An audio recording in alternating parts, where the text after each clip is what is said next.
Right, and we're back for another episode of Creative Retrospective. And I guess this one is Natalie Narh. She is the co-founder and acting CEO of the social media platform NewComma, which we'll be talking about more in a moment. She also, if you've followed her for a while, was also the founder of Latch Prod, and they also had an offshoot of NewComma called Hyphen, which we'll touch on a little bit there as well. Where I want to start with you, Natalie, is actually, I want to talk more about inspiration because when I talk to a lot of people about why they do what they do when they come on these shows and stuff like that, there's usually kind of like a clear point of reference of, oh, like, I don't know, like I like music because my dad made us play instruments, or I like football because my dad liked football, stuff like that. But with you, it's not, let's say that it feels like, and you can correct me if I'm wrong, feels like it was just something that was just a given in your life to kind of like express these creative endeavors. It was never a thing of like, oh, I woke up and I saw someone on TV at 8 and that was it. It was kind of like, oh, by the time you were there, it was already just kind of a thing. I know you've mentioned a bit in terms of you and your dad kind of doing photography together, and that's what got you into photography, for example. But in terms of just the world of creative arts in general, it never felt like it was something that you had to be kind of pushed into or kind of inspired to be into. It was just there. What would you say to that? Yeah, I think it was definitely just there, as you've said. Like, as you were asking the question, I was literally just thinking of kindergarten and how they used to call me from class to class to sing. And it was just because I liked to sing. And I think I've always just luckily been surrounded by people who have always like pushed my creative interests. And my uncle, my dad's brother, he used to burn CDs. So that's how I typically discovered music. And he was quite sporadic or spontaneous, I should say, with how he mixed them because he never really focused on one genre. So you'd have Cycling by T-Pain play, and then the next one is what's the Spanish song by Beyonce? Amor Gitano. So it was more or less like a very mixed menu of my journey or my discovery to music. And I was very obsessive with how I listened to music. So with set burn CDs, whenever we're in the car, I'll be like, Daddy, play track 3 or Mommy, play track 6. And they have to play over and over and over again. And once again, I think I was just generally in a lot of enabling creative environments, thankfully. And I think because I had that foundation, my sister, she's an artist as well, she's an illustrator. Because I've always been in that environment, it's given me the freedom to explore as many facets as I can or as I have over my life.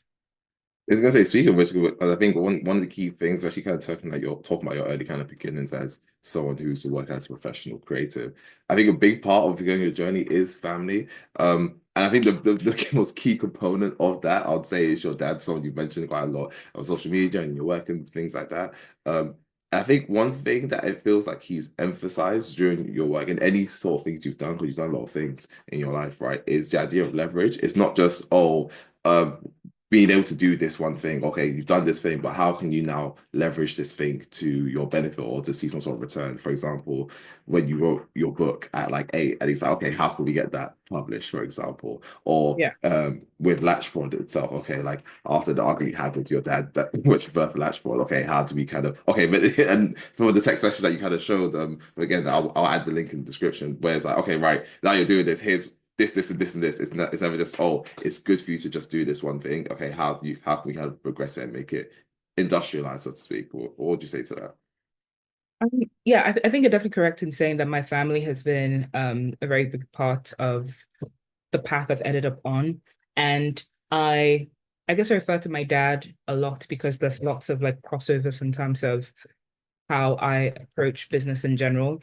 But I think there's a very good balance of my mom and my dad in terms of how I approach things because I always say the reason why I've always wanted to eventually work on something by myself is because I grew up with a mom who had her own business. At the time that we were like young in Ghana, she had a TV show and The Breakfast Show where she was doing like aerobics and stuff like that. And she ran her own gym.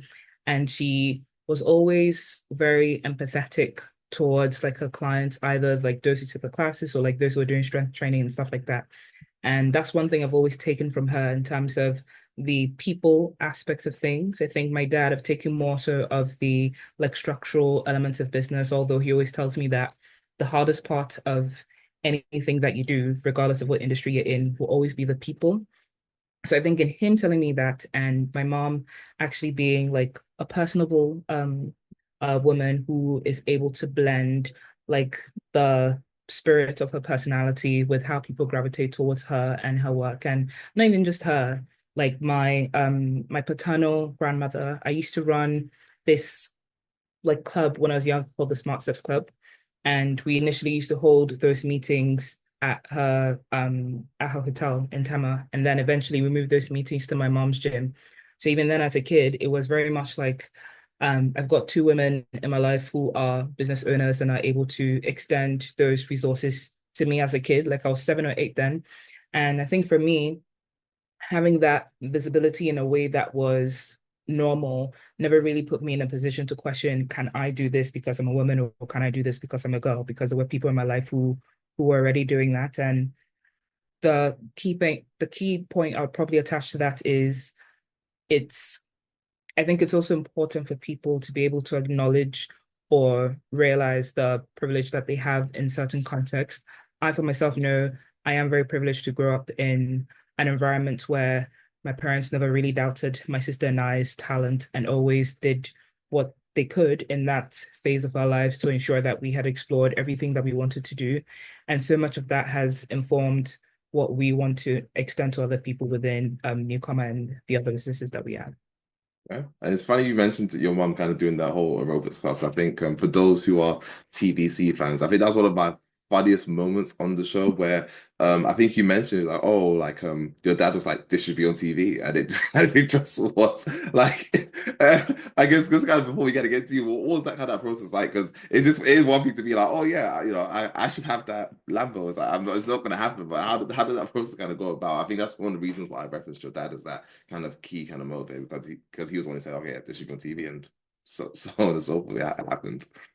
Yeah, I think one to be fair, I actually don't know how that whole like show came about. I've always just known it was there. But I also know that he's quite like resourceful and he's very much settled on investing in relationships, whether they are like personal or business relationships. And because he makes those investments in people, it's a bit more straightforward to be able to have certain conversations with people or to explore options either for himself or for the people within his remit. And yeah, it's something I've been thinking about writing over the next week. I haven't written it yet, but I will eventually do so. But it's basically on showing up.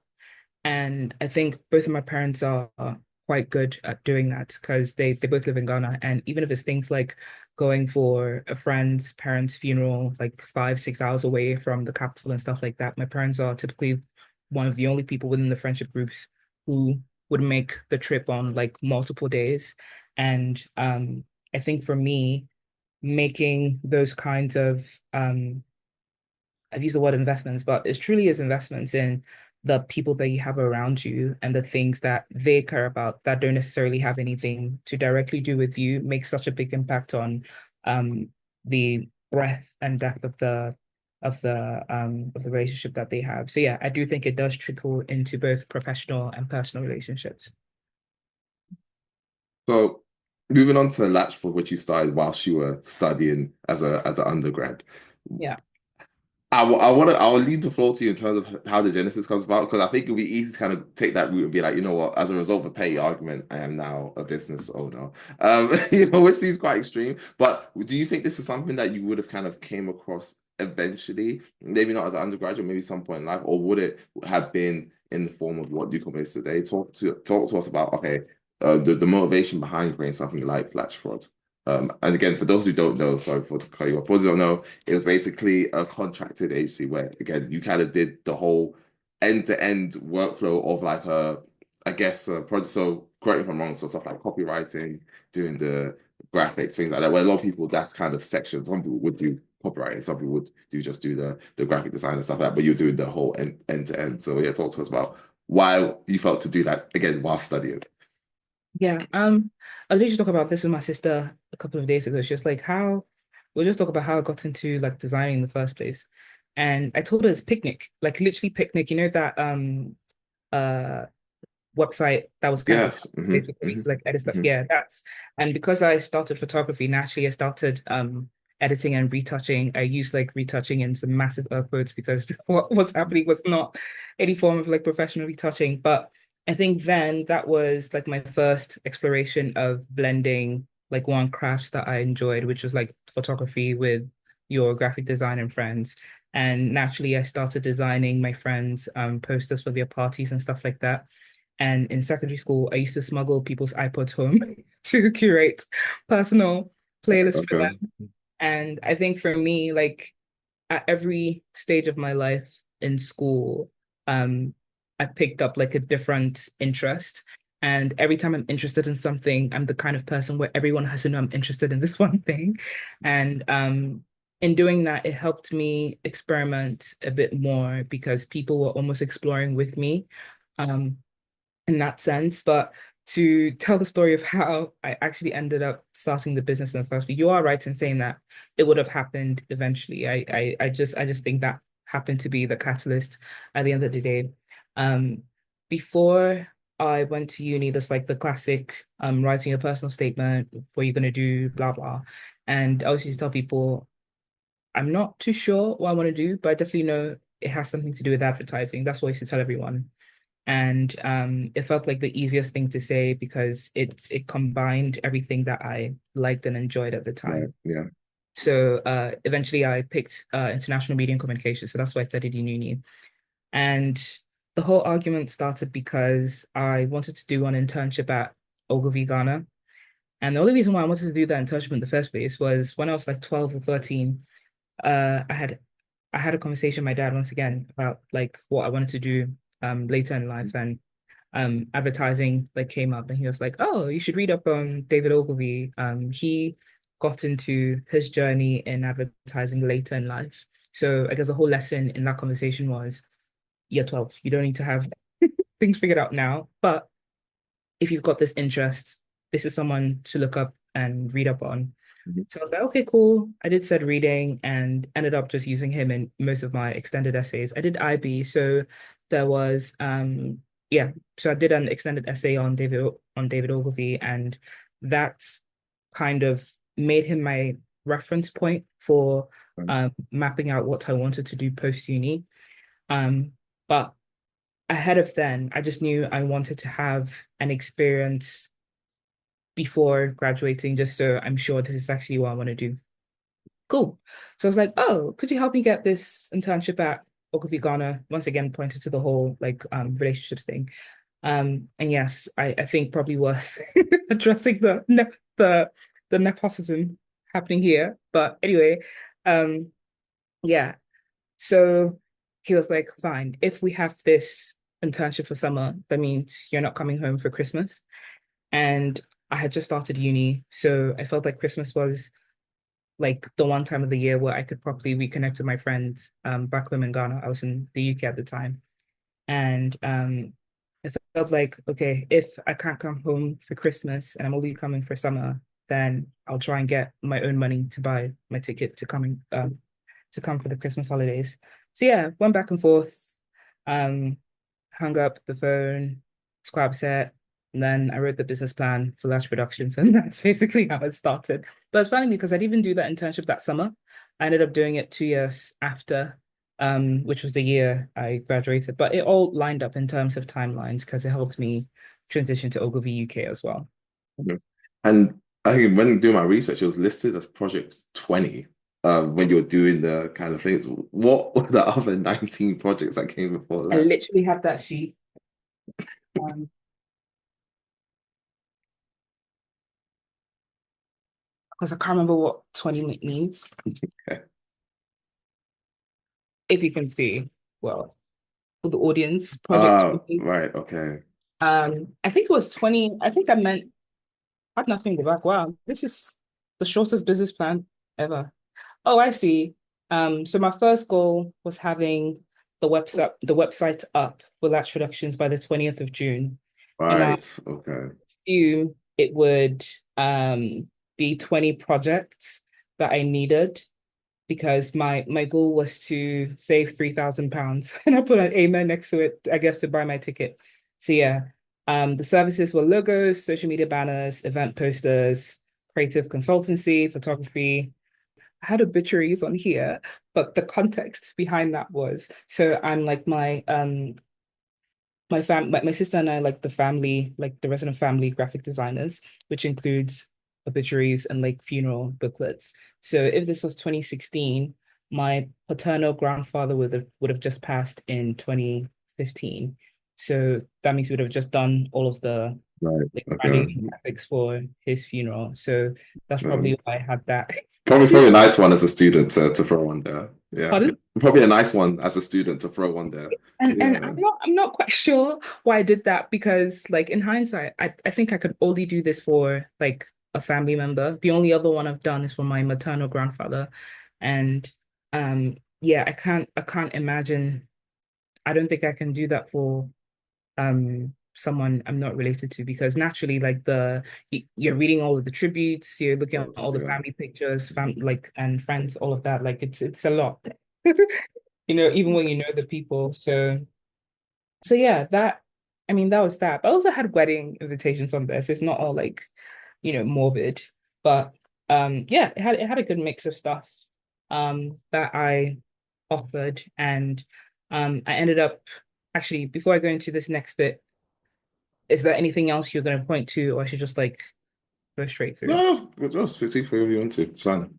Cool. So yeah, the launch of Latch actually coincided with me running for ACS in uni. I Hmm. was running for creative director. I was running on a post. I didn't have any competition. However, I still could have lost because if I didn't hit a particular quota, it wouldn't have counted, which I thought was worse because obviously I don't have any competition, so I have no excuse. But my entire campaign became working on everyone else's campaigns. So although I had my own video and posters, I worked on other people's like videos and posters as well, Hmm. which helped them also like campaign for me because they were more or less shouting at the fact that I'd done their work for them and by association, like telling people to vote for me as well. So yeah, that worked out, thankfully.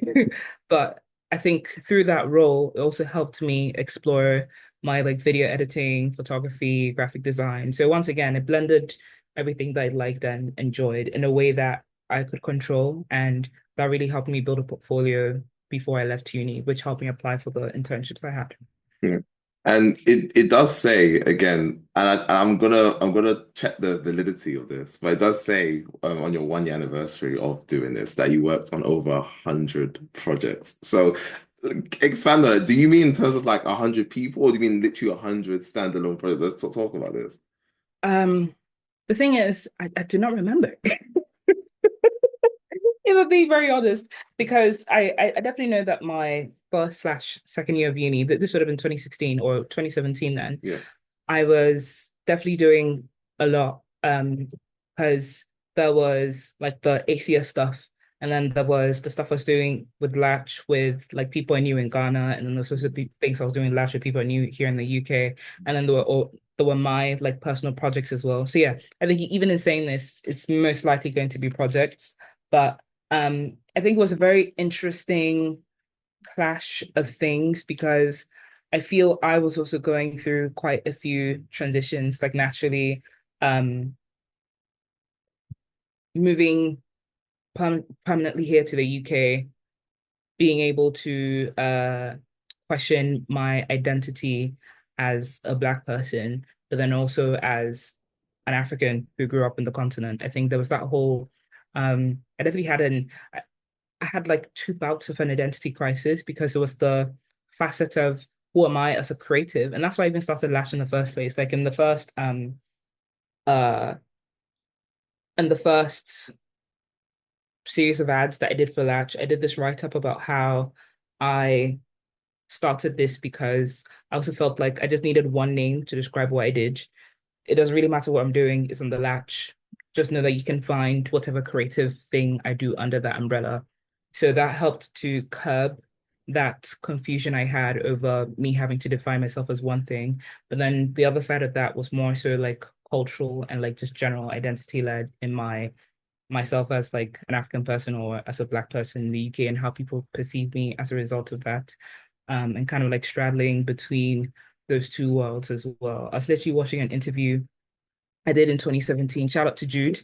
And I was just listening to my accent. I was like, wow, that is so interesting because that was like purely um like I was going to say purely down from a place of survival, which sounds dramatic, but like I think for me moving here, there were definitely some things that I um leaned towards and a way to transition like quicker because a lot of people got confused as to what my accent was because I don't fully sound Ghanaian and I don't fully sound British. So I found myself in a lot of situations where um whatever the uh whatever the leading culture was, I would push my accent more into that. Whereas these days I've kind of neutralized my accent a lot more. I feel I don't necessarily have to shape shift as much as I did when I first moved here. And yeah, I was watching that video with my mom and sister. I was like, who is that? Yeah, it's quite interesting how like even like the sonics or like the soundscape of my experience has or the way that I present myself has changed over the years. Yeah. And speaking of the kind of moving from Ghana over here and kind of being back and forth, that's where we kind of enter Nigel in this equation, right? So I guess your relationship with Nigel goes way, way back from like elementary school. And for those who are listening, go and listen to the episode that I had with Nigel. I don't want to kind of repeat a lot of those same topics here. But one of the things I do want to kind of pose to you, because I think you mentioned a little bit on the Lucky Day episode that we had, where I think you saw it as a bit more competitive than he did in terms of photography. So for context, Natalie and Nigel both went to the London School of Photography for like a 5 day course. I think Nigel went the year before, you went in 2013, right? Yeah. And then you became known as the photography guys in your school. Whereas I think Nigel just kind of saw it as, oh, we're just working together, it's all good. But I think just knowing you as well personally, I don't know if I fully buy That that that you took it as kind of like amicably or kind of like peacefully. That won't speak to it. Was it more like, okay, no, I did want to be seen as the photographer in school, and that kind of like pushed you guys to kind of be better photographers? Yeah. And to be fair, there's no running away from the point you're making because the thing is what I was in SOS like 2 years prior to Nigel joining. Mhm. So the year that he took the course was the summer before he joined SOS. And obviously I did mine the year after. So I had already been like involved in a few school projects that was related to photography and stuff like that. So yeah, I did have a moment of, oh, what does this mean when Nigel came? But like um because we were already friends like before that and because I always knew it wouldn't really ever make sense to make it a competitive thing. One, because the environment that SOS is, people will see right through that and it wouldn't work one in your favor. I think that's one thing I liked about SOS, the high school that we went to, was the primary thing that everyone like judged you based on was on your actual ability to do something. They didn't really care about like your family's background or how much money you have or what you've experienced in life. Are you smart? Can you actually get things done from A to B? And for me, I really valued that because um especially since it's a school, that's what truly matters at the end of the day. Like you're here to learn something, take something away. And yeah, although I still wasn't necessarily really pressured by the educational side of things because it was a really STEM focused school. And obviously I'm like a girl of creativity. So it wasn't although of course like I still focused on my studies and everything. I always knew that uh I wasn't going to be leading with chemistry, I wasn't going to be leading with physics, but they did really well to give us a lot of opportunities to explore ourselves creatively. So for me, it was like, oh, if there's more people who actually love photography and actually want to learn photography or expand their learnings on photography with other people, then sure. And because we did IB as well, we had CAS. I can't remember what CAS stands for, but it was essentially like extracurricular activities. So we had a club photocast that started with Nigel, where we basically took the syllabus from the photography course and used that to teach other people. Because Nigel was on his way out, he graduated 2014. I more or less led that with another guy called Nanabe, who was, I think, a couple of years below me. But yeah, I think that was fun. And once again, we have the flexibility to decide what people did every Thursday. And it was quite interesting to see how the things that I had learned as an individual translate into how other people imbibed that same information. Because I always believe that the best way of learning is to teach other people. So it also forced me to actually figure out if I understood what I had picked up from the course as well. So yeah, I think that's part of that transition. So no, not really a competition, but more so like yeah, I had like a mini crisis over there, but very short-lived. Cool. And I guess again, one of the kind of first birth childs of this kind of collaboration was the Cool Kids project, which would come a few years later whilst you're both kind of work at uni together. Yeah. Speaking of this, so I guess for those who don't know, the Cool Kids project is basically what you can see as like the version 0.5 of what would become Newcomer today, right? Where it's trying to platform creatives and kind of showcase basically but I'll say basically kind of showcase the talent that exists outside of like the Western Hemisphere, in particular within Aspen diaspora, right? And one of the things I asked him, which I think he found an interesting question, I won't ask the same way, but I asked him basically, what did you feel didn't work with the Cool Kids project? And then he basically said that it would be hard to kind of go bigger and better every time, like in terms of like the scale, right? So after like you've done it a few times, unless you're going for like the landing massive gigs, then it's not really gonna kind of translate the same. I wonder if you is that kind of I guess a reason that you agree with in terms of why it didn't scale up, or do you have your own thoughts as to why okay this didn't work the way we thought it did and it had to become something else, which is later newcomer. Yeah. I think we could have been more consistent in the way that we executed it. And the reason why I say that is the first version that we did was we'd mocked up the people we'd featured on like lots of famous magazine covers. And the whole sentiment behind that was, especially with African creators, they don't really get the attention and the accolades that they deserve until they've, crossed that Western border. So for us, is why not take people who are like even before underground, because to be fair, the underground scene is still known to a certain extent, right? Taking the layer before that, putting them in these highly repeatable spaces and seeing how things go, right? And it worked well for the first edition. The second edition, we went down like a mini documentary route. So obviously, first version more static, graphic design led. Second version is more like videography, film led, uh, which is fine. I think it kept it quite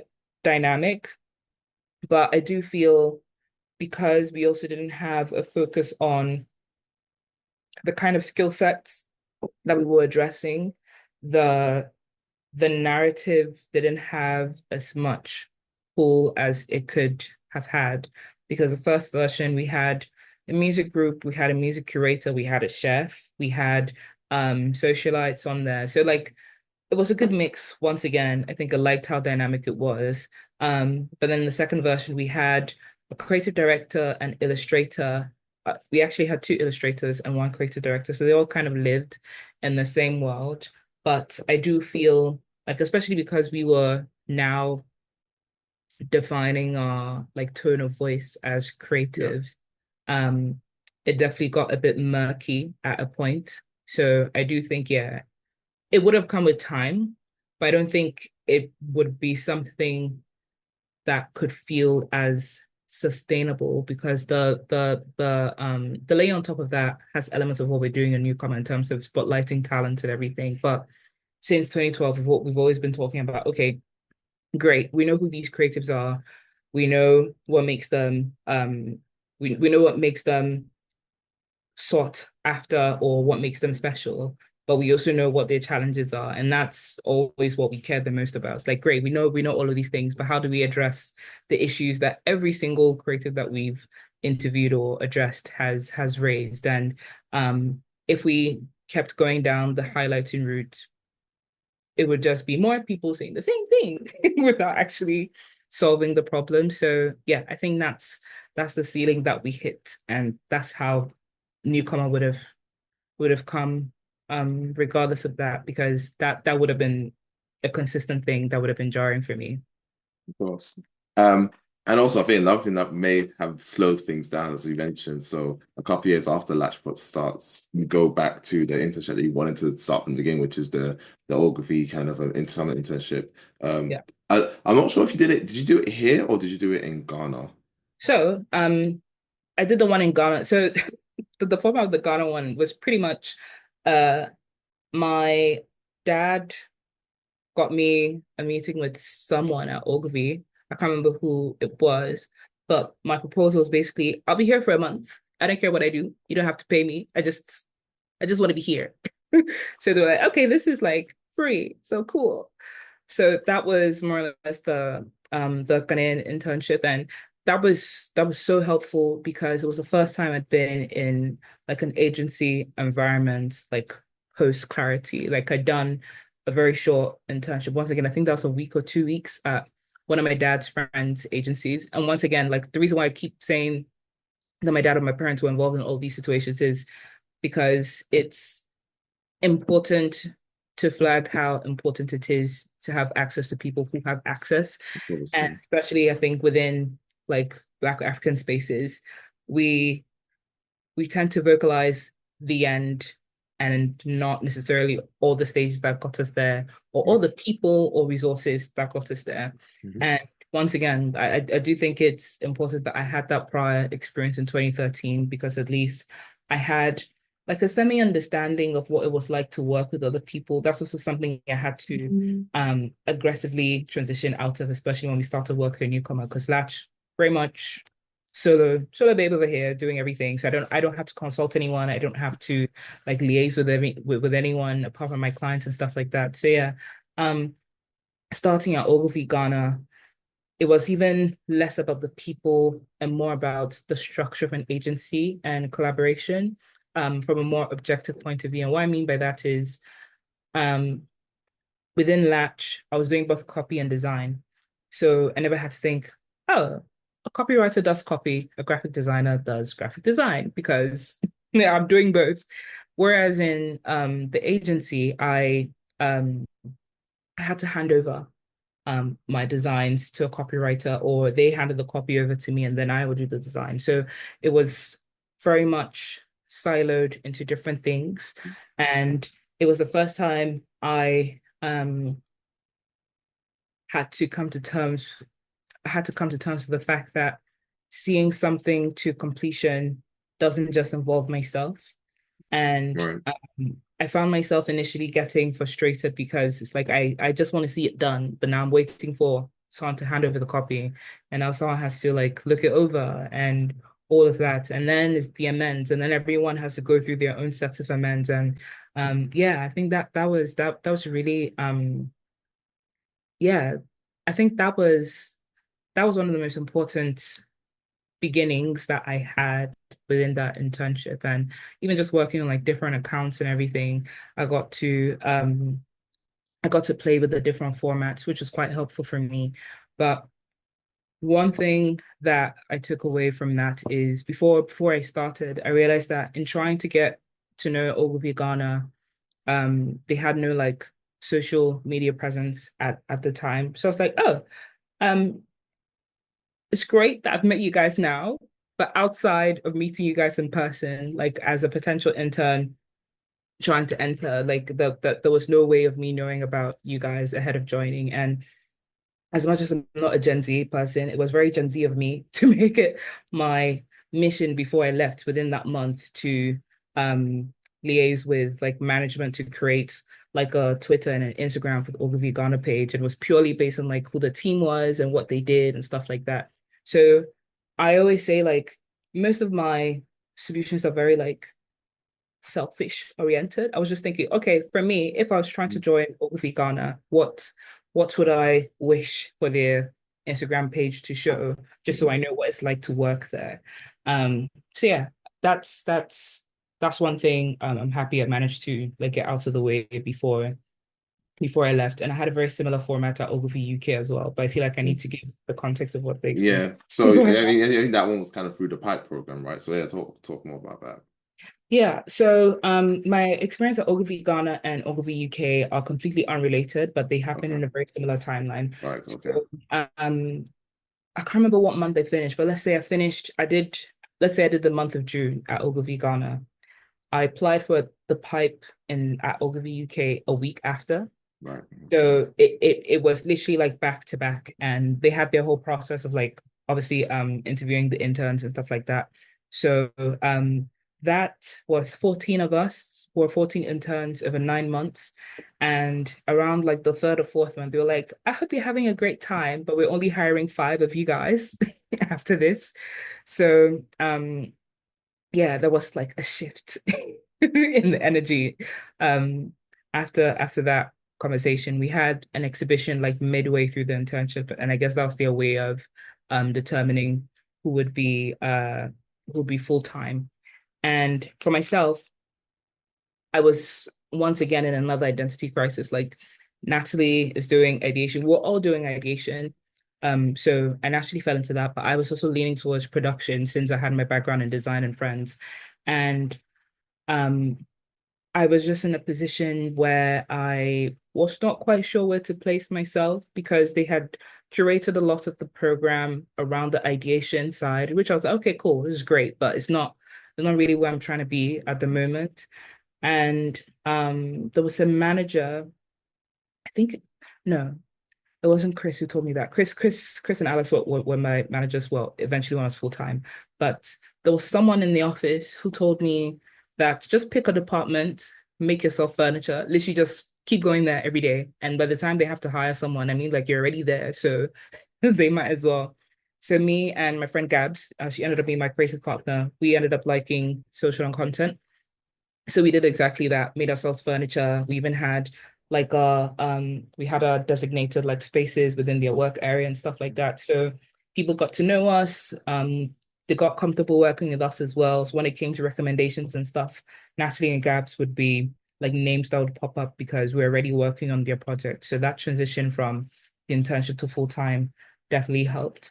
And the conversation I had with Chris was based on this whole identity crisis, and he was like, it's not necessarily a bad thing to call yourself a multifaceted creative. Like if you enjoy multiple things, sure. If you're a Swiss Army knife, sure. So him referring to me as a Swiss Army knife was what I then used in my exhibition to show that yes, I do XYZ things, but I like this. So that helped in terms of articulating the issue that I was having. But eventually, I'll only say maybe I fully realized this maybe 2020, 2021. And it was, I can enjoy all of these things. It doesn't mean I have to be all of them at once, right? I can work on a project that's fully leaning towards photography, go straight into that and enjoy myself in that lane. If the next brief tomorrow is graphic design led and I enjoy that, sure. So for me, it was more so just um being very active and intentional about um what my dormant skills were and what my active skills were. And when I started documenting that, it got a lot easier to go back and forth with that. And I guess for all intents and purposes, this is kind of like a dream job for you in terms of like, okay, I want to work in advertising. I've known this company for so many years. I'm in it, right? So it's like, especially kind of like leaving uni and kind of going straight into the world of work. That's a crazy experience, right? So within a year of being there, you become the vice chair of Ogilvy Roots, which I guess I'm assuming is more um geared towards people from different kind of backgrounds, minority backgrounds, things of that nature. So in terms of your experience at Ogilvy, because I think people who aren't like well equipped in terms of advertising, because I think it's not something everyone knows, right? People just experience advertising, they don't really know who's behind it. Ogilvy is one of the biggest in definitely in the Western world for sure. So with this, how did it feel like, okay, I went from oh, it would be nice to work there, I'm working there, and now kind of lead this kind of I guess offshoot of Ogilvy, but still very relevant, of course. Like that must be kind of a whirlwind. And then you're seeing your billboard on like for the first time. Like this Yeah, must be that's like a it. dream come Yeah. true. Yeah. Yeah. Um, it definitely is linked to the whole selfish point I made at Ogilvy Ghana. Like, I'm in this space. It's not exactly how I'd like it to be. So what can I do about that? I'm definitely the kind of person where if I'm not comfortable in like a space or if I feel it's not exactly what I expected it to be. I'm quite I'm quite proactive about trying to change that. What did you expect it to be? Um Actually, on that point, I I it's going to sound like I'm backtracking, but the point is still the same.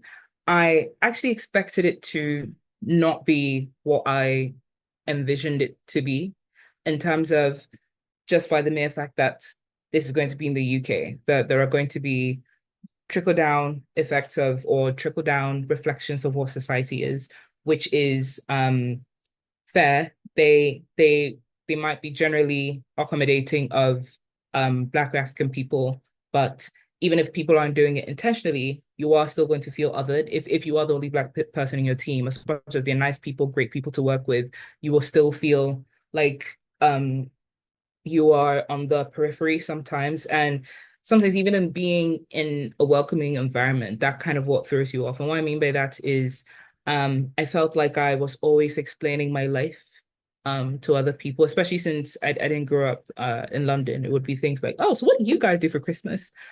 The same things you do. Yeah. But it's obviously a bit different in Accra and stuff like that. But it was just like the constant explanation of who I am and my life, right? That I felt was a lot sometimes. And it was also addressing the nuances of specifically being African and not just Black, right? Uh, and in a similar fashion to me trying to make Ogilvy Ghana a bit more present on socials, Roots was very much aligned with my mission to help the agency itself be more inclusive, but then also the work that they were putting out and also the wider creative industry. So very quickly got aligned with the Roots team. I was as proactive as I could be. And then yeah, the chair left. And then I can't remember, did we vote or I can't remember if there was a vote or one was assigned, but eventually like yeah, I became vice chair with Ash.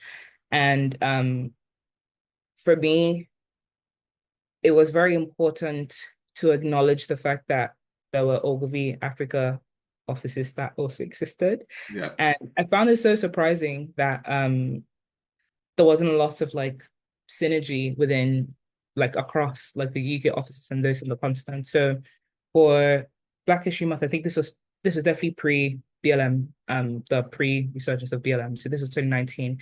Uh One of the projects that I was really bent on like taking up the line was highlighting some of the campaigns that Ogilvy Africa had worked on in the UK office. And that came to mind because those like quarterly review or like yearly or annual reviews of like what has Ogilvy done this year? Yeah. And they would show work from like Brazil, New York, and friends. It's like, oh, but there's nothing from the continent. And it's like, surely the stuff happening in Ghana, Kenya, South Africa, and friends. Mhm. So where is this work going and who is showcasing or highlighting this work? Of So course. I literally did the work of trying to find as many CDs, as many creative directors across the continent as possible, source their like top key campaigns from them, make sure that they were supplying them in like the high res formats. Because I remember we did like a massive A0 print and it was so pixelated because we didn't get the right like dimensions or like scalable versions. So we had to print them again. So I'm happy that they actually like printed them again. But anyway, we went back and forth and yeah, they were up in the office, I think for a month or two. I know it was definitely through Black History Month. But for me, even things like that feel fairly trivial. Got people in the office talking more about work that's coming from the continent. And it's not just about the presence of Black people in the UK, but it's also about like the office of organizations of the organization that already exists on the continent that just needs a bit more of a nudge to bring to the forefront. So yeah, it was really important for me to help put that in place, but then it also aligned with everything we started building with NewComma anyway. So I just thought, okay, um, if I can do this within my 9 to 5, then yeah, it was definitely going to fuel everything that we're doing with NewComma. But then obviously 2020 happened and whatever was doing in 2019 was definitely times 20. And that definitely had In, its in what sense? Thanks, Sonny. Um, So in terms of May of 2020, that's Right. when Okay. George Floyd died and everything. So Okay, I get you. Yeah. yeah. Hmm. So everything that came, and even the way it's so interesting how I talk about that like period now, because even as I was saying it in the moment, like it felt a bit dismissive. But in hindsight, I realized that there was just so much that happened like mentally in that timeline that it just feels so exhausting to to have to like retell, I guess, what happened then. But the point I'm trying to make is because we were heading a route and the whole point of our existence was to ensure that those who were in minority groups within the agency were catered for. That meant throughout that entire period, we were doing a lot of the emotional and physical labor of ensuring that the Black community at Ogilvy was fine. And as much as we were happy and dedicated to doing that, that meant that we weren't getting the care that we needed in that moment.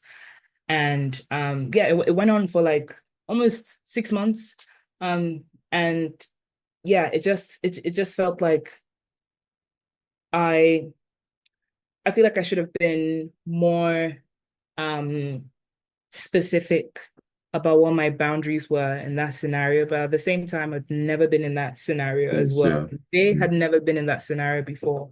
And it was the classic, oh, we don't want to make the mistake of doing something and it not landing the way it should. So although I understood that side of things, it still didn't change the fact that we were dedicating the energy and time to that. So as much as I don't regret everything that we did then, I definitely do see myself being a bit more I don't know what word to describe what I mean now, but I find myself attaching attaching less of a sensation to my work.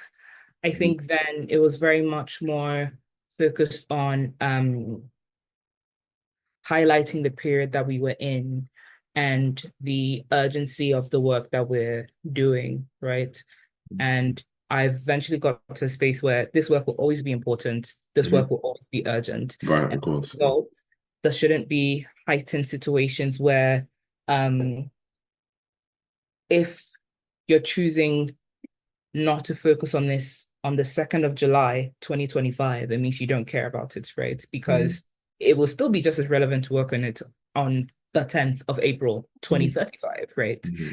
And I think that's made a massive difference in how I approach things. And also just realizing that all the work that I'm doing now, I know I'm definitely not going to reap all the benefits in my lifetime. I've just accepted that. And in Mhm. doing that, it's helped me detach myself from a lot of the work that I'm doing Mhm. because it's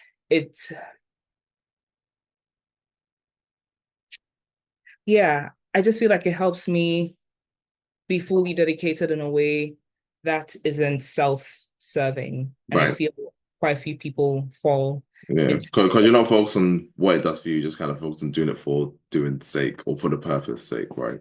Exactly, exactly. Yeah. And although like personal benefits is always great, like I also know that like for us to see the change we actually want, I'm like if something happened for 400 years, I'm not expecting it to be completely overturned in 50, 60 years, Mhm. right? And that's currently the state that we're in now. Of course. So yeah, it's definitely going to take a bit more than 100 years to And I be, think that can apply to any sort of change anyone wants to yeah, see in the world, 100%. right? I think sometimes a lot of people, especially when you're young, right? Obviously still young, but I guess when you're early 20s or super young, I think when you start to get to know of the ways of the world, so to speak, you think, oh God, this is awful. How can we change this? And then you start looking outwards of, oh wait, these people aren't doing the things that I want them to do, and I think you can get to a point where you start scolding other people for not behaving the way that you want to behave. Mhm, Whereas mhm. sometimes the simplest and most effective way is kind of just embodying the change you want to see. It sounds Yeah, so simple, but it's simple because it's true, right? And I think people underestimate how far that can go instead of just trying to like evangelize people, so to speak. So like, that will eventually come if they need. I mean, sometimes people need some sort of like result of, oh, if I'm gonna live my life in this way, how does that look like? And if you can be that example, then that can be enough, right? So I think that's what you're trying to say essentially. Yeah, yeah, 100%. And I always dissolve everything into like a home. If I'm with my cousins, one of my cousins is doing something that I'm not a fan of. And I keep telling them, I don't like what you're doing and you're a terrible person, but I want you to change what you're doing for me. But like, I think you're a terrible person for doing what you're doing.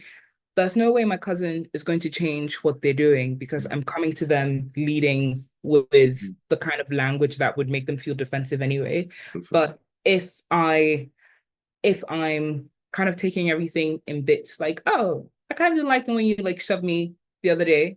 I don't think you're a terrible person for it.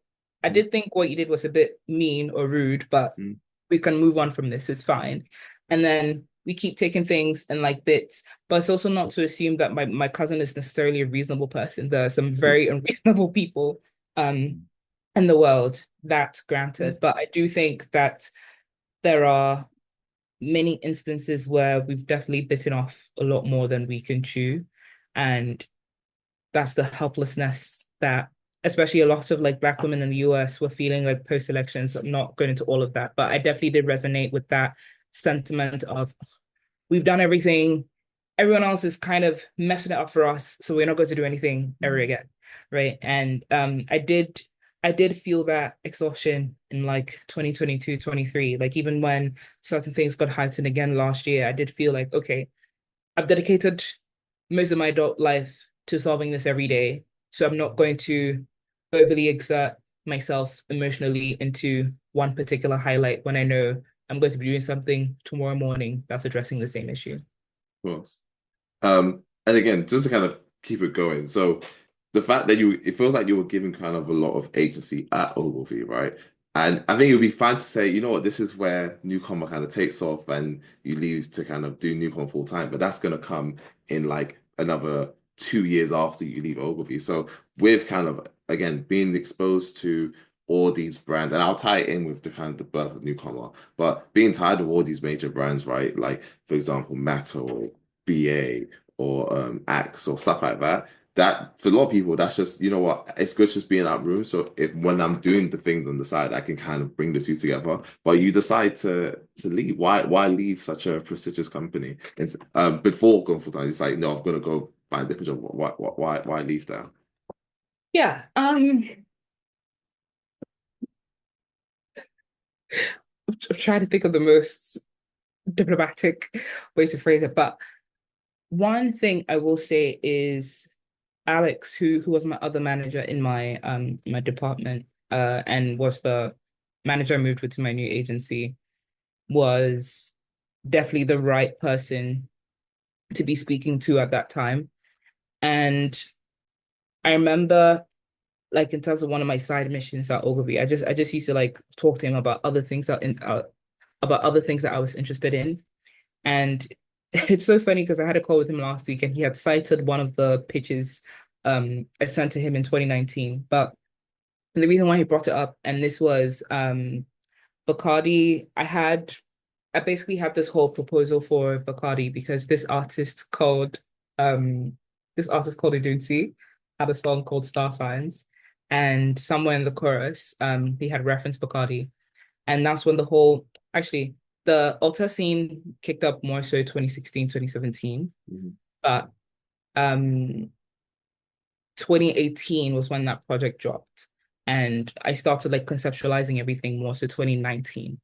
So my whole idea behind that was building this showcase hosted by Bacardi that highlighted um, Nigerian artists, Ghanaian artists, basically African altar artists. Mhm. And to Alex, that felt so different from what other brands were doing at the time because this was pre Jameson like activations on the continent and stuff like that.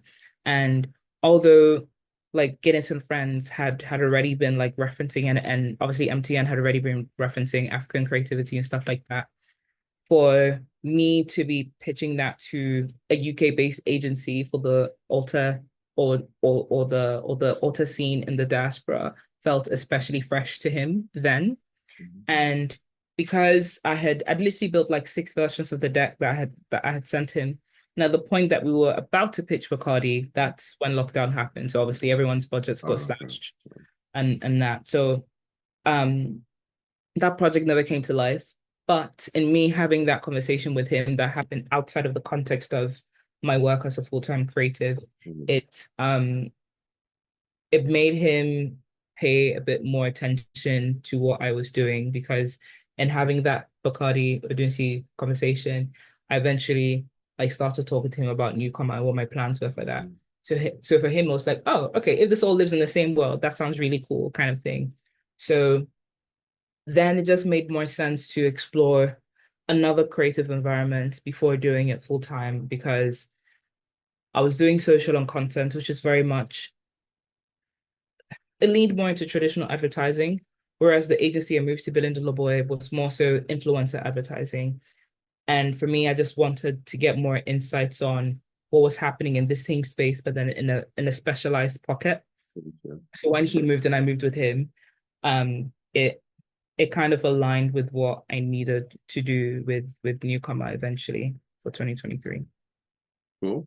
So we'll take a pause on I guess, your more kind of corporate endeavors, and we'll get into we haven't really touched on it too much. But again, as we kind of mentioned a little bit, it is kind of the birth, like the further birth out of the Cool Kids project. Again, the beta came out, I think it was 2021 or something like that, or it did something like that, right? And again, it's kind of grown so much since then, and it's developed and become, and even there's been a 2.0, you built the app and so on and so forth. But my question to you was this the end goal? Was this where you kind of saw all these things going? Maybe it wasn't called NewComma at the time, but was this kind of like, you know what, this is what I see myself doing as compared to, I guess, other things like in terms, especially because you always said, right, you saw a lot of people in your life owning things and being their own bosses, so to speak. Was this kind of like, okay, this makes sense to me? In answering this question, like I'm obviously going to speak for myself, but I was always going to end up doing something like this, like the club I referenced, the Smart Steps Club. What we used to do every Saturday was literally what I just did with people at South by Southwest last week. Get a bunch of people that like align with. We see some cool shows, we listen to cool talks, we watch some films. At the Smart Steps Club, they would come, everyone would bring like CDs that they liked. We'll play it on my stereo. I had these like science books that my parents used to get us. We look at cool science facts in there. That's your like thought leadership panel side of things. Sometimes we'd watch like shows and stuff like that. So the three like pillars of South by Southwest is more or less what we were doing within like the Smart Steps Club. So I've always been very much focused on things that have to do with community building, sharing interests with other people, finding alignments in like crafts and skill sets, but then also just like consuming culture and creativity. So I always feel like regardless of what I ended up doing, I'd actually written a separate um business plan for Latch eventually after this one pager. I wrote that in I think Jan of 2019, and then I wrote it again in maybe February of 2022. But a lot of the pillars that I had within that we have within NewComma now, both in terms of creating different opportunities for creatives to like crossover and meet each other, but then also giving them the resources that they need to thrive. Because when we did the photography course, the main conversation that Nigel and I had, like in 2012, when he first had it, was it's really cool. They're able to do this, but it's not accessible, like even for people here in the UK. And how do we get more people like us to get the education that they need, to get the resources that they need, but then also to get the opportunities that they deserve after they've done those two things? And for me, I've always detached from the idea that Newcomer should be a social media platform. I think the mission that we're trying to solve can happen in any way, shape, or form. And I do think that having that second layer of detachment, so the first detachment of self, second is the detachment of like how the mission comes to life, makes it a lot more straightforward to be flexible in the kind of people that we partner with, the kind of events that we curate, and everything that lives on top of that. So yeah, I do think um looking at how the actual tech has evolved from 2020, between 2020 and 2025, literally 5 years. If I look at our first roadmap, there's still some stuff that we had on there that we've only just managed to launch. And the reality of the situation is there's other similar platforms who have built things like No, no, NewComma. we can touch on that. I think the initial question is just like in terms of you kind of seeing it's like, I always saw you kind of mentioned already, but you're saying you always see yourself doing something like this, right? And again, you have mentioned in terms of I think you and Nigel said it on a lot of different podcasts in terms of not reinventing the wheel. We're not reinventing the wheel. It's just, this is just more something geared towards a specific demographic. Fine. But do you feel like there's anything new that you guys are bringing with NewComma or have brought in the past 5 years? Yeah, I do think that our primary basis of everything that we've done with NewComma is really stressing on the fact that you don't have to dilute who you are in order to get the jobs that you need. And although that in itself should sound very obvious, a lot of people within our demographic actually haven't had that. And the reason why we always use the statement, we're not really reinventing any wheels and stuff like that, is because social media platforms exist. We're not building something that's like M-Pesa or mobile money that has a completely different structure to how like people interact with things. Of course, what is new feels very specific to the platform and the way that we have mixed and matched the elements of other social media platforms onto NewComma. But you can say the same for Snapchat. You can say the same for Instagram. Instagram didn't always have stories Yeah, until this is true. you This know is true. Yeah.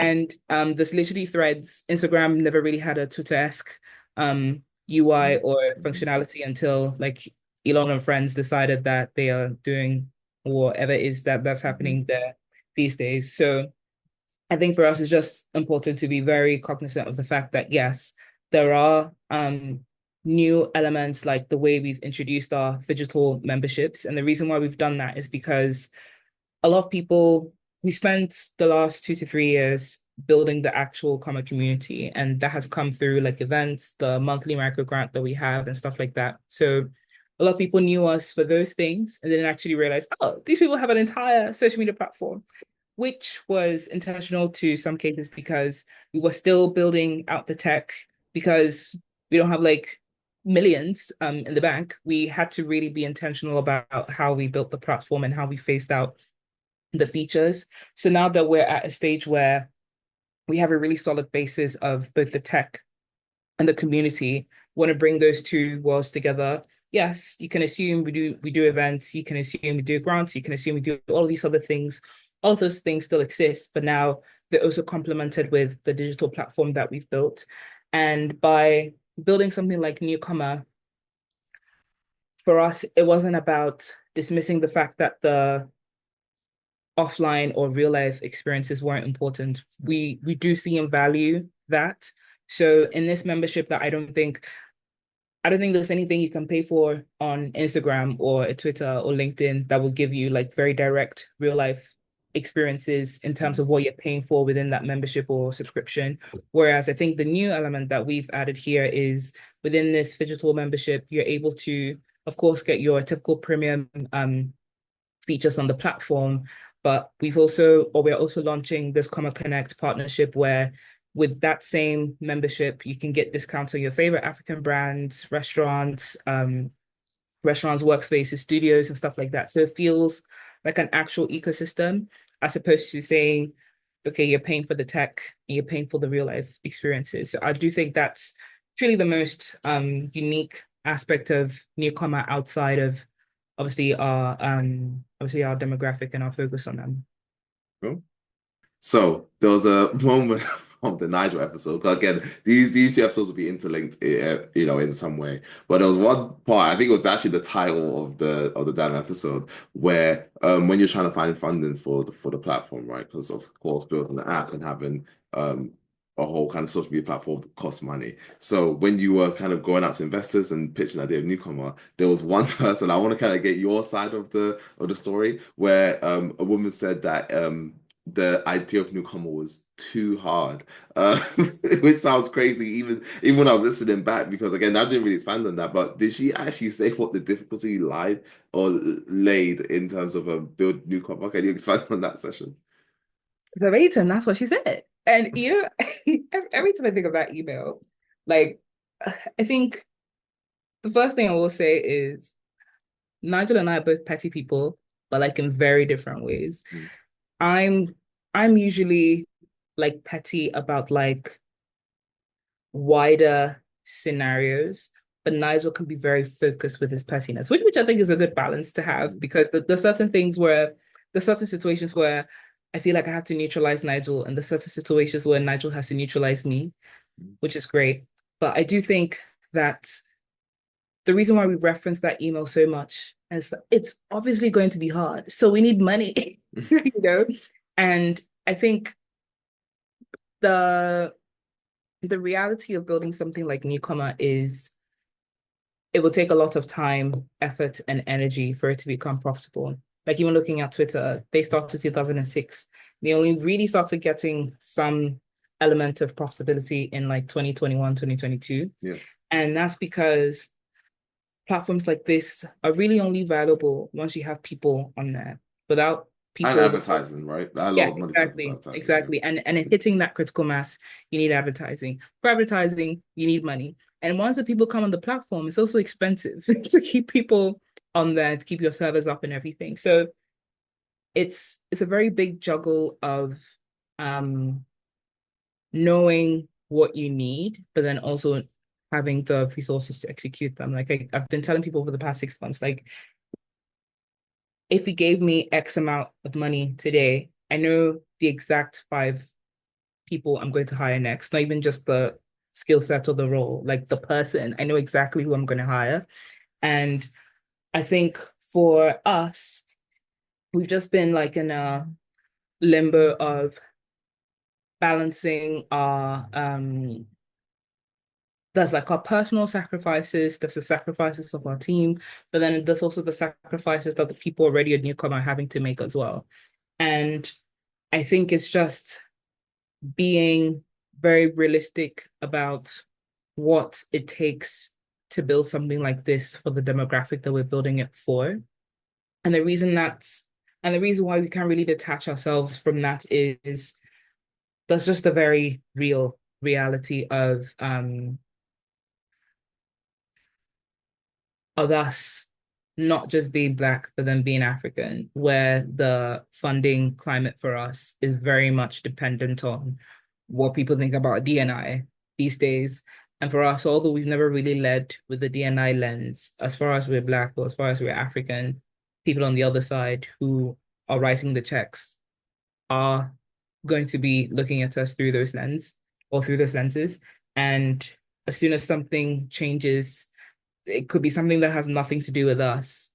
We would feel the very like real and direct impacts of those changes, either from a cultural perspective, from an economic perspective, or from a social economic perspective. Like there's just so many um sides to it that feel very volatile. So I keep telling everyone that the main thing that we've been doing these days is literally just going where we're loved. And the reason why I phrase it like that is so the full timeline of where the tech has been is we went private beta 20 August 2021, public beta April 22, launched the jobs board um August of 23, launched the app November of 23, and in 2025, this April, we launched NewComma 2.0, which is basically a revamped version of everything. Cool. So between August 23 and when we've just launched, we've changed our primary business model for NewComma. And the reason why we've done that is because the language just got so clunky. And for us, we always knew that because we have a B2C to B model, the way we talk to businesses is obviously different from the way that we would talk to the creatives, right? Which would be the classic case in any other kind of business that isn't even within our remit or industry. Cool. But we realized that even with the businesses, the layers of the language was too much. Like, um, fine. Is this how it ties into the difficulty? Yes. Okay. So one, we've got a talent pool, sure. This talent pool is made up of Black people, sure. But there's also Africans, sure, Mm-hmm. who live on the continent and across the diaspora, sure. We're agnostic to our creative skill sets, sure. Those are all lots of layers. It's like that there's a lot going on here. And if you are pitching newcomer to a primarily white agency here in London and you're telling them you've got Black and African talent, they're immediately going to assume that, oh, but we need people who live in this country, but you're saying you've got Black and African creators. And like, yes, but there are Black and African people in London too that you can hire. And there's also like the possibility for remote roles for those on the continent as well. But there were just too many segments to what we were trying to articulate. And in trying to articulate it to people who already don't see the need for hiring from this talent pool in the first place, it was Right. getting really difficult to get that traction going. So now we've changed the model to lean more to the creatives. We already know how to talk to creatives. We already know how to attract them to the platform. We know what their pain points are and what they need. So that's why these new memberships that we've rolled out are based on them. Although we still have the model for businesses paying to advertise on the platform, we are still very much leaning into a model that directly addresses what creatives are actually looking for from us and from the platform, both within the digital experience and the physical experiences. So yeah, I think the challenge that we had was the language, and that definitely spilled into how we were seeking investments because like post that first email of this is too hard, it then became, oh, we're currently only investing in the continent at the moment, but you're incorporated in the UK, or it would be vice versa. So we're never really in the right space because Yeah. we are If I can reword what you're saying, I think it's kind of like basically newcomer would operate in this scenario as the middleman, right? But Mhm. then let's say in this conversation, your back is turned to one side at a given time. So for example, when you're initially coming out of newcomer, you're going to businesses and saying, hey, look at all this potential kind of prospects you could have. But it's like this prospect isn't it's a divided pie, right? A lot of these people aren't from the country these investors are from or these businesses are from, so they don't really see the incentive. Yeah, And that's on both sides, right? So you're going to a UK investor saying, hey, look at all these people we have. It's like, well, these people are in like different parts of the world. That's not going to help us. And it's like vice versa. You're going to someone in Ghana, you're saying, oh, look at all these workers, or look at, I'll say workers, that sounds a bit dystopian, but you know what I mean? Like, look at all the potential talent you have. But again, that's always going to be hard to sell because it's not it's not monotone, one right? thing. Yeah, Exactly, right? So then you kind of turned your back the other way and looked at grades and say, hey, look, you're looking towards a career and just basically saying, oh, instead of trying to sell business in terms of, oh, here's where you find those talent, just be like, hey, talent, come here. And I think that will kind of naturally do that itself, exactly. right? Yeah. So okay, it Exactly, makes sense. exactly. So Yeah. yeah, um it's definitely about trying, and it was almost like playing a gamble every time because you never really know which side they care about because they can present to care about the African side of things. And then you pitch them, it's like, oh, they're actually really invested in the diaspora right now. It's just like you can't really ever tell. So yeah, you are right in saying that we're definitely in a space where we are now empowering creatives to create their own opportunities. And that's also because the rate at which our common community was growing and diversifying was a lot quicker than the diversity of opportunities that we actually had on the jobs board. So if I'm a Kenyan graphic designer and there's only opportunities for Ghanaian photographers, I'm not going to find that jobs board useful because it doesn't have things that are relevant to my region or my skill set. So now we've launched features like services where creatives can advertise their own skill sets, their own price ranges, turnaround times, all of that. So they are able to book clients on their own terms. They're able to like obviously cite how much they deserve to get paid. And also eventually we want to start launching payout systems as well. So you can get paid directly on the platform because our whole tagline is get paid to be yourself. And we don't have a payout system. So that's definitely the last like tier or nugget of what we need on the platform. But yeah, we've definitely transitioned from going from trying to get businesses to advertise opportunities on the platform to creatives advertising their services on newcomer. So it neutralizes the whole language problem. So you mentioned a few times in terms of like the tech of Newcomer, and I think this is something that I noticed personally in terms of the interviews as you kind of went on for initially from when Newcomer was in beta to where it is now. I think at first it was, kind of talking more about the creative aspects of things, and then now it feels, if I don't know if you've noticed this, but it feels like nowadays you're saying, um, I don't know if it's being a little bit jaded by kind of just the nature of owning your own business, but I think one of the things you do try to emphasize a lot nowadays, the more than you did before, it's like, oh, this is a business at the end of the day. You gotta earn money. It's not, it's all sunshines and rainbows, kids. Whereas before you're more on the creative side, and I think that's because, in its essence, right, Newcomer is a platform as a service. It's a tech platform more than anything else, which interesting enough kind of takes you away from your creative endeavors a lot in terms of, okay, I used to be able to kind of, engage that creative endeavor. You obviously still do it now in terms of Newcomer and stuff like that, but it's not your day job anymore. Your day job is managing the platform that is Newcomer. So that's actually kind of moved you from someone who was a bit more in the creative art space to in the tech space. So my question to you is that was that a transition that was just kind of hard to kind of accept in terms of, okay, no, this is my role now. I can't be the boots on the ground type of person anymore. I have to be this person who kind of manages the X and O's, checks the balances and stuff like that. I think it's also just a simple reality that we just simply didn't have the platform to show off. And I think I lightly touched on it before. If we had all of the resources good to go from like 2021, I do think I would have been in that mindset a lot earlier. But then also just bearing in mind that Newcomer was happening against the backdrop of me having a 9 to 5.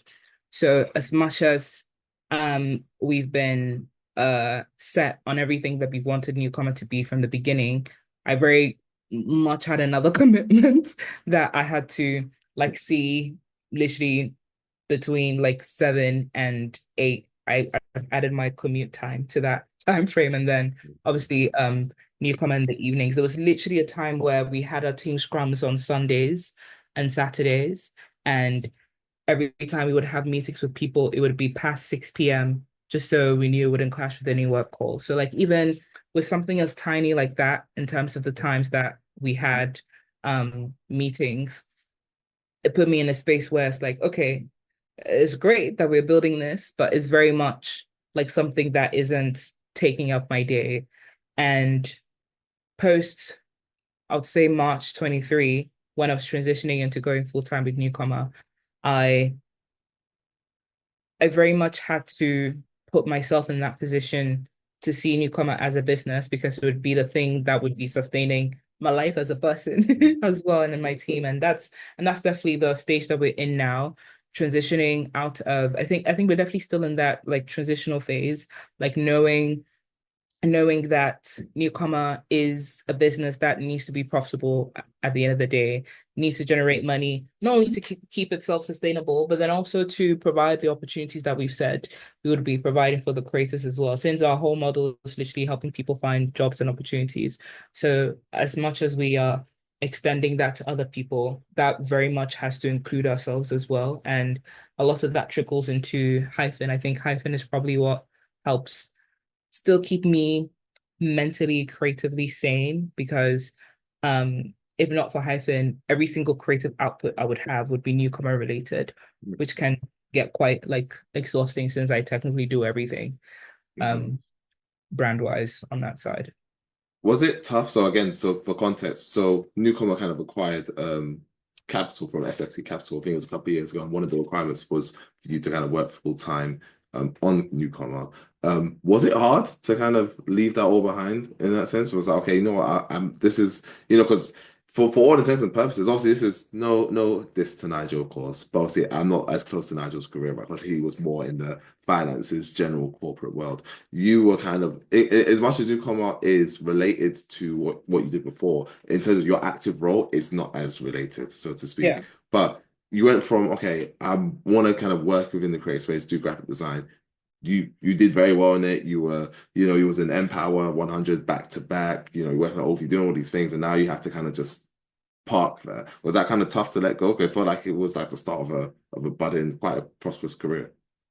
Very much so. And like I Nigel and I had very large sacrifices to make in like different contexts. And that's why we had actually deferred the funding in the first place. We actually, so although we got the funding March of 23, we actually got the offer in August of 22, which we declined Yes. Hmm. because I was still forming relationships with my then agency BDB, and Nigel was still forming relationships with his bank. And I personally just thought it would be a bit rude to do a partnership in my agency October for Black History Month and then resign in November.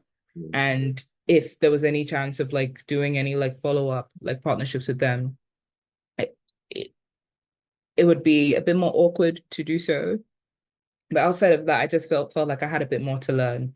Um, Nigel as well within his banking background. There's actually lots of things that we've worked on, like post both of us going full time with his bank that I also once again think would have been a bit more challenging to do if we had not taken those extra like few months to like fortify the relationships that we had with our respective employers. And um yeah, sometimes I do think that, oh, did I have to do all of that? But at the same time, like there is I would have always been in a what if situation. Was, yeah. Like this like sure my career would have looked fairly different to how it does now. But I would have always been longing to do something like this anyway, because looking at all of the side missions I did within both Ogilvy and BDB, the basis of that was NewComma. I've always been that girl who cared about um not necessarily being a creative myself, but helping other people be creative. And I think no matter where you would have put me in an agency, I would have had that mission. So I might as well make the side mission the main one, in that sense, because that desire would have always been there. So with oh gosh, what's the question? Yeah, actually, yeah. So there's one thing you mentioned a few times in terms of you said it in terms of one of your when your boss said that you were Swiss Army knife and things like that. And what I think one of the releases when you had your whole motivational for Latch Prod, it said you was kind of tired of all these things kind of being like plastered to your name, all these skill sets, right? Obviously, I don't know how you feel about it now. Obviously, that was many years ahead, but one of the things that I spoke to Nigel about, and I think he was quite candid. He said that, it was just part of growing up, what I'm about to mention, right? But a lot of times when people think of newcomer, it's like, oh, it's Natalie from newcomer. That's kind of the thing. I don't really hear a lot of people say, oh, it's Nigel from newcomer. So it's like it's Natalie from newcomer, right? But I think a lot of times when you guys were kind of like starting out, you did a lot more interviews and stuff like that. Obviously, Nigel was there, but in terms of like the amount of like the press work, it was quite heavily on your side, and I think that's kind of led to you kind of being known as Natalie from newcomer, so to speak. My question is, how do you feel about that title kind of being such saying given what you've said about how you feel about skills and stuff being touched onto, is this something you kind of comfortable with? How's your thoughts changed since you've made that post? I think is it wasn't even my choice. It was Burma's. So I'm Burma's our CTO slash full stack dev. And what I like would have preferred to not be the case is have our title on our emails be Natalie from Newcomer. One, because people meet me personally like, oh, you're a real person. I'm like, yeah. It's not just like John from Dropbox. Like Natalie is a real person. Yeah. And so on one side it was the assumption that I wasn't real. That kind of it didn't really I didn't lose sleep over it, but I was like, it's a bit odd. Yeah. But the other side of that as well is that means every email that comes from newcomer is ascribed to me, whether Right. it's positive or negative. And I literally met someone a week or two ago, and she was like, "Yeah," because someone had introduced me to her, and she immediately went, "Yeah, I applied for a job at Newcomer and I didn't get it." And I was like, "Oh," I just like, I mean, the three of us laughed off at everything, but Newcomer hasn't actually listed any roles on Newcomer. So she probably got the email from another job that she had applied for Of through Newcomer. course.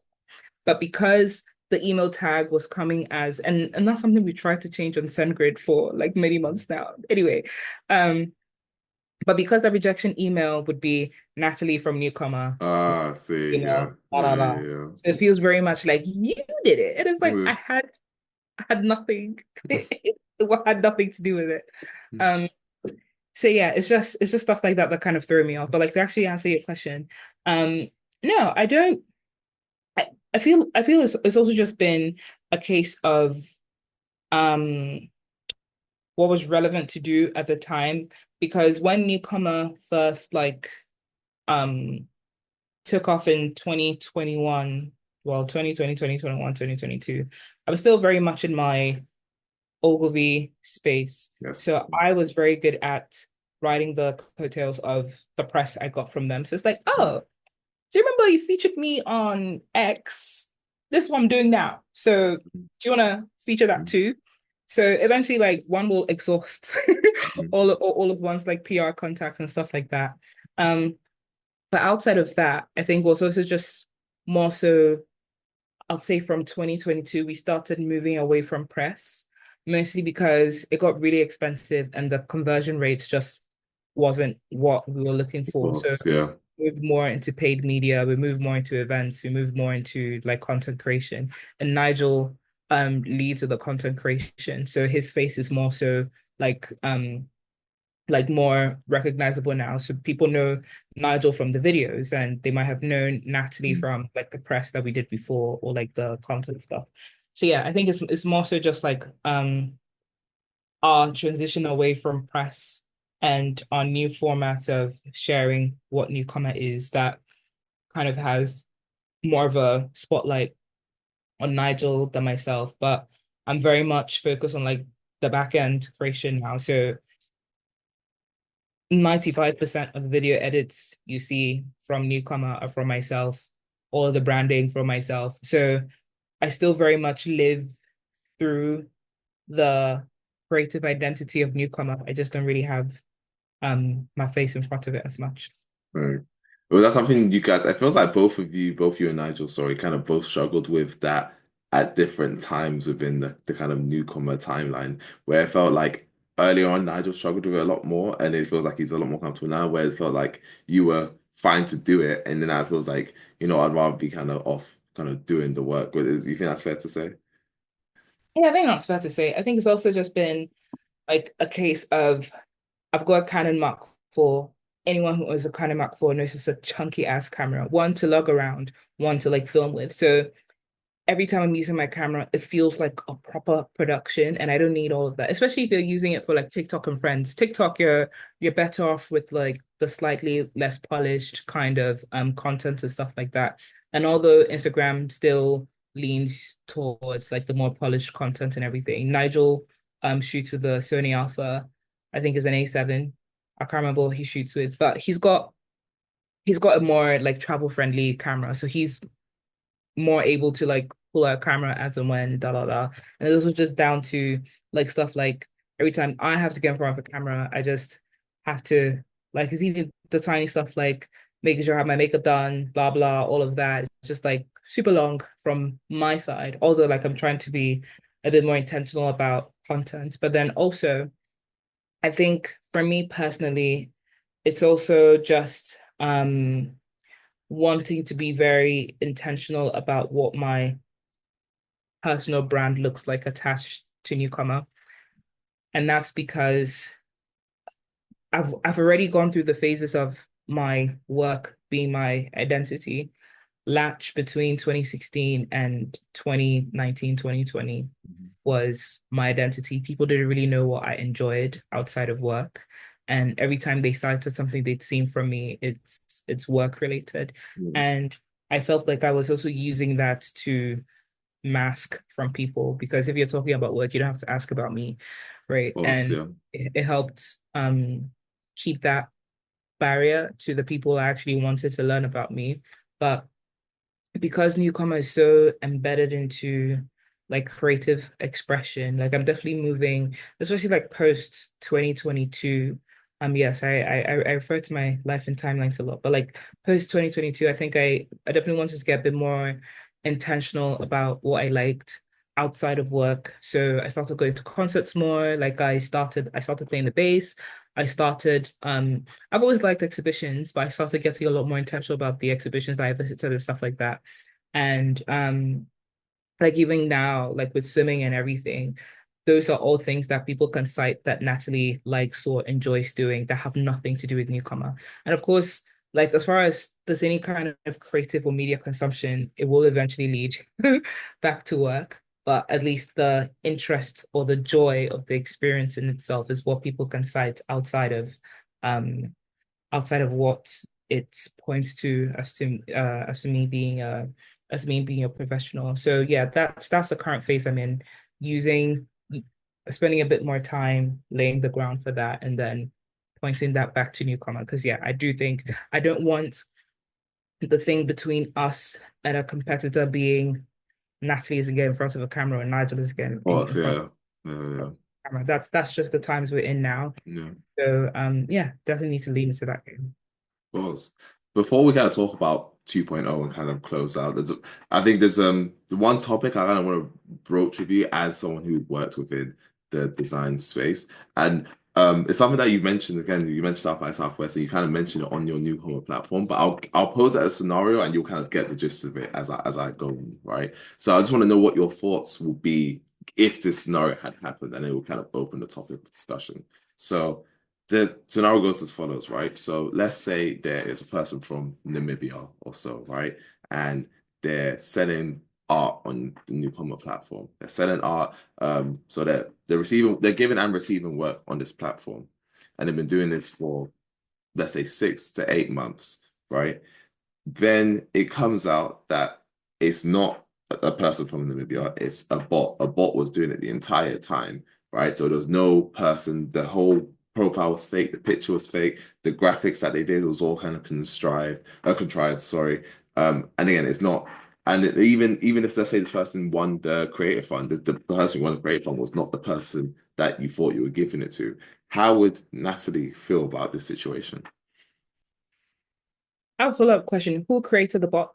What's the background of the person who created the bot? Let's say they're not from the, I guess, African diaspora. Um, I'll answer the question with something that we're considering at the moment, and which is how to verify people on newcomer. And I think regardless of whether or not the person is of African descent, a lot of people ask us like, "Oh, I'm not African, I'm Yeah, not black. Can yeah, I join newcomer?" We're not saying you can't. yeah. We've been very explicit about the fact that this is a platform for Black and African creatives. It Hmm. doesn't mean it should only just be African and Black creators on the platform. It's for any and everyone who likes to consume content from these demographics or want to hire from this talent pool. So that's one thing I'd say in relation to the question. The second thing I'd say is uh if this is because this is also kind of linked to AI as Yeah, well, naturally, that's exactly what I'm trying to say. Yeah. because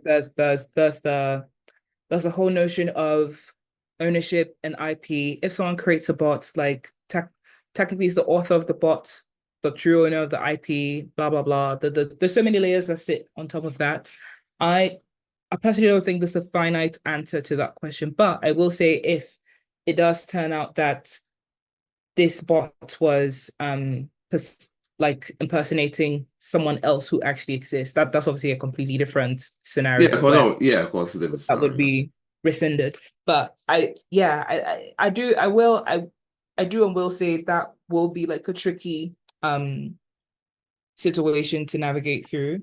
But we've literally just been reviewing our policies against the backdrop of scenarios like this, but then also against the backdrop of AI, but then also against the backdrop of generative AI, right? And I think generative AI is probably the last thing we would explore, if ever, in relation to AI and newcomer. I think the applications of AI that we are exploring at the moment is more so things that feel like a tool to complement the things you've already done, as opposed to creating new outputs done with AI. So it helping you assess your creative portfolio or giving you tips on how to draft an email to your dream client or collaborator or helping you Mm.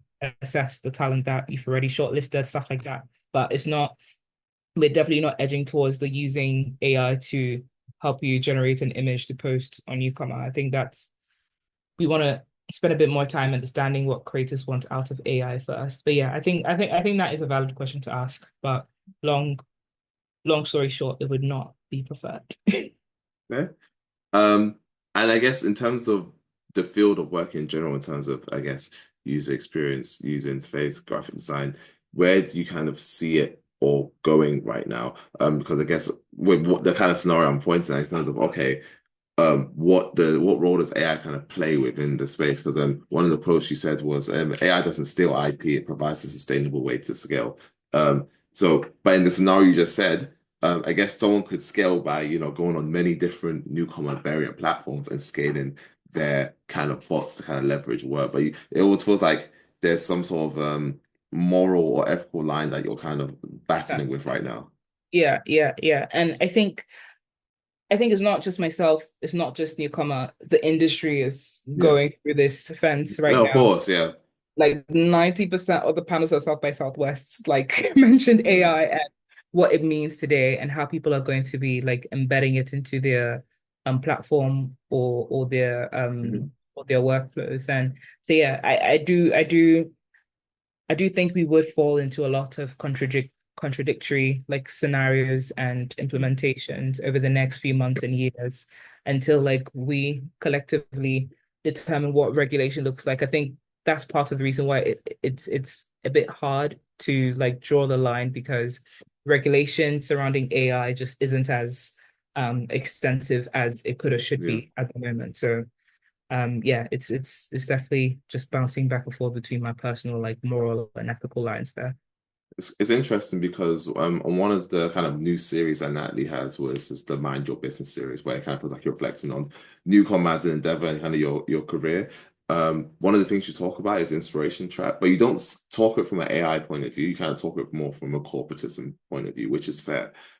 What's interesting is that obviously if I'm feeding something into a model, for example, it's only based on learnings it's had before, but then those learnings could be contrived in a certain way where it's trying to optimize a certain outcome. Whereas, okay, I don't know, let's say from a career point of view, you're optimizing the user experience because of what you're used to, or like, oh, here's how Apple would want it. Don't you feel like AI could lead to that same inspirational trap where it's kind of like everyone's kind of being quite monotone how they kind of approach any sort of solution? 100%. There's a question that someone had asked during but because you started South by Southwest, um her the panel was about Black cinema today and how people are using AI. And the common thread throughout all of the panelists was they might use it to spell check, they might use it as like a thought partner, but they would never use it to write a script, for instance. Right. So the main creative output is still theirs, but they use it to like complement what Right. they've Okay. already Yeah. done. Hmm. The question that someone had asked at the end was, what do they think about the fact that AI or AI models are being built based on the bias that already exists in society, which means that if there's anything that has any racial undertones that would not be preferred, it's still regurgitating that into other scenarios and like outputs the AI that the AI might have. And I think that point or the point of the question is also relevant here, where if 10 people in the room are giving this AI this information, none of it really involves or includes the experiences of Black or African people, etc. If it's telling the 11th person, like a mixture of all the things that the 10 people have said, yes, of course, it's not going to be addressing the experiences and the nuances of our experiences. So yeah, I think once again, it's definitely one of those things where the end of that panel was basically like we also need to start creating spaces where our thought our thought pools or like our thought processes are also being amalgamated into one place, which is more or less the same logic of why Nigel and I are always saying we're not reinventing the wheel with newcomer. It's just being very specific to our demographic and ensuring that they also have the experience and access to things that directly relate to their actual daily lived experiences. Of course. And it just kind of adds to the bias of the model. So it's something you can kind of try out right now. And this is kind of leads to kind of you could only speak on things that I've seen before. If you go on like let's say the ChatGPT or something and you type in show me a picture of a fully filled wine glass, it will never give you a picture of a fully filled wine glass because most people don't drink wine with the glass fully filled. So it's never seen a picture of that, right? And then I think obviously that sounds silly, but then that's kind Does of add what up. Yeah. creativity, yeah, that's what kind of creativity is. It's kind of doing things, or ideally, most people want to do things that they haven't fully seen before. And again, if Mhm. you're kind of relying on these things to kind of give something they've seen before, it's not gonna necessarily give that. Yeah. But yeah, I just thought it was an interesting thing to kind of throw at you. What I'll kind of pivot to in terms of our last kind of avenue of our interview is NewComma 2.0. This is a huge kind of part of the NewComma timeline where you guys decided, I think even when I talked to Nigel, which was about a year ago now, when you were in development, where you guys decided, okay, you know what, scrap this, we're gonna start all over again. I wanted to kind of he talked a lot about the kind of the pain points that you had with V1. I think one of the biggest parts, obviously being an attendee of the AMPed event, was not having payments through the platform, which is still something that's kind of ongoing. But the question I want to throw to you is, what do you feel like were the biggest learnings from the version one of releasing the app? And again, just getting an app out there is crazy, right? Because I think people don't understand. I'll reiterate it here just so people understand. Again, Apple and the Play Store, right? They let anyone make an app because it's hard to make an app. So because they don't really care who makes the app because it's like, well, if you're going to undertake such an endeavor, well, we don't really care as long as it's like fit for purpose. Go ahead, have your stuff out. So it's not something you can kind of like chat GPT and get it all done. It's a whole process, right? So okay, now that kind of V2 is out the way, kind of came out just in March, has a whole new suite of features, a lot more seamless. What was the kind of biggest kind of learns you had from V1? First of all, you're definitely right in saying that you can't vibe code something like NewComma. Agree. Um, and I think the biggest learning from V1 is probably, I think we wasted a lot of time and energy and money on things that we could have gone without. And I usually try to avoid like speaking like in that frame because I still believe all of those things had to happen for us to get Of to this course, yeah, specific of point course, that yeah. we're at. However, um, the biggest learning from V1 is the fact that something is possible doesn't necessarily mean it has to be done at that point. And even at that AMPed event, I remember us saying, "Oh, Newcomb event is also launching in a few weeks." Like it could have, but if it did, it would have like made life 100 times harder than it is now. Because once something is out there, like of course you can pull any feature you want at any time. But I think for us, by us I mean Nigel and I, we're just quite once something is out there, it has we need to exhaust every single layer of it until like we pull it.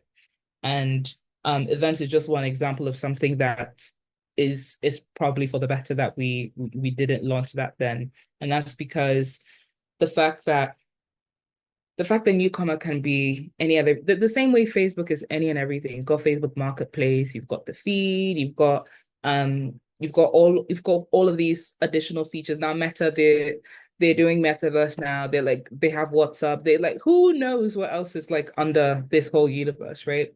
And I think for us, having all of these reference points from like Instagram, Twitter, LinkedIn, TikTok, um, and friends, it kind of gave us like um decision paralysis for a while Of in course, yeah. terms of knowing that all of these things can be on our roadmap, but we just don't have the resources or the capital to see all of that through. And especially between last year and this year, what was important for us was being able to prioritize our priorities.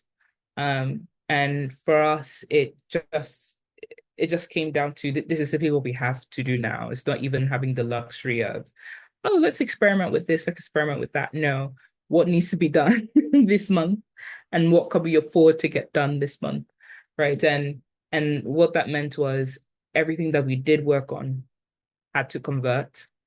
Whereas I would say 2023, 22, where we had a bit more flex in terms of capital and resources, we definitely spent a bit more time experimenting, which, like I've said, has been useful in terms of getting us to where we are today. But we also could have done without uh being as extensive with those resources. So yeah, I think the learning from V1 is definitely being more intentional about what we actually worked on. But I do feel like with this version of Vita, at least now, we've got the tech to sell. Before we were selling like a theory. Oh, newcomer will have, now we're like, okay, if you sign in, if you log in, you'll find that today. Just use Mhm. it.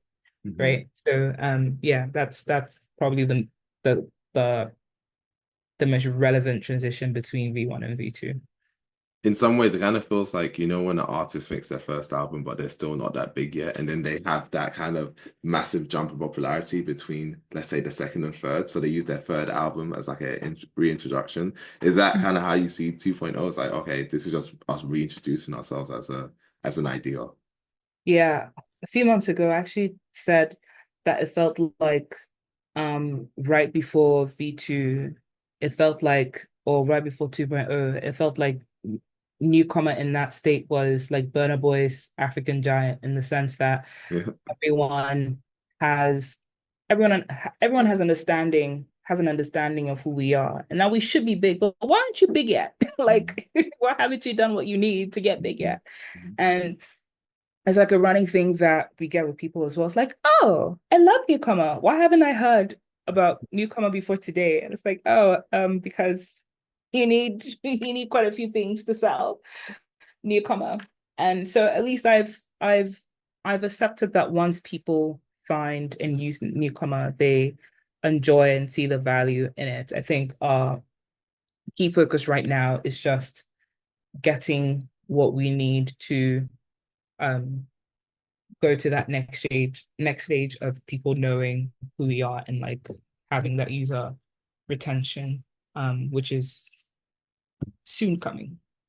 Of course. So one of the things I'm trying to stop asking people because I think what I realized, I've been doing this the last kind of few creative retros that I've been doing. I don't ask people kind of what's next because I think a lot of people like even you just said it here, like, right, we're gonna do an events thing and da da da, and then these things don't necessarily happen when people say they happen and they feel bad about that, right? So the question I kind of throw to you, right, in terms of, hey, cool. So, for the past, let's say 9 years of your life right now, you've kind of transitioned from I had my own business. Then I went into the corporate world, but I went back to have my own business. But I have someone along the way now. You've worked with Google, you've worked in Kenya, you've worked in Ghana, you've done all these amazing things, right?